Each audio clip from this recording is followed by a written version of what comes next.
اور تم ہمارے پاس تن تنہا آ گئے. اپنی موت کو سوچو. کتنے بھی لوگ گھر میں ہوں گے، جب روح نکلے گی نا تو ہم آسمانوں پہ اکیلے جائیں گے. جس طرح ہم نے اول بار تم کو پیدا کیا تھا اور جو کچھ ہم نے تم کو دیا تھا اس کو اپنے پیچھے ہی چھوڑا ہے. ادھر گئی کرسیاں، میز، بیڈ، ریکلائنر، گیجٹ، تمہارے امپورٹڈ سامان، تمہارا بلو پاسپورٹ، تمہارا گرین کارڈ، سب کدھر ہے؟ سب پیچھے چھوڑا ہے. اور تمہیں بڑا مان تھا نا کہ بڑے لوگ مجھے جانتے ہیں، بڑے لوگ چاہتے ہیں، تو اس کا سوال ہو رہا ہے. اور ہم تمہارے ہمراہ تمہارے انشفات کرنے والوں کو نہیں دیکھتے، جن کی نسبت تم دعویٰ کرتے تھے کہ وہ تمہارے معاملے میں شریک ہے.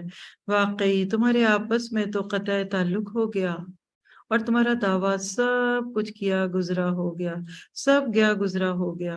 یعنی سب وہ عزت گئی، جاہو حشم گئے، ملازم گئے، نوکر گئے، غلام گئے، زمینیں گئیں، کچھ بھی تو ساتھ نہیں آیا. سوچیے اکیلے قبر میں جائیں گے. اگر آج کی رات میری سانس اکھڑ جائے تو میرے ساتھ آپ میں سے کوئی جائے گا؟ شوہر جاتے ہیں، بیوی جاتی ہے، بچے جاتے ہیں. انہیں کہا کریں کہ اتنا جو رو رہے ہو کہ آؤ تمہیں بھی قبر میں ڈال دیں، تو سب بھول جائیں گے.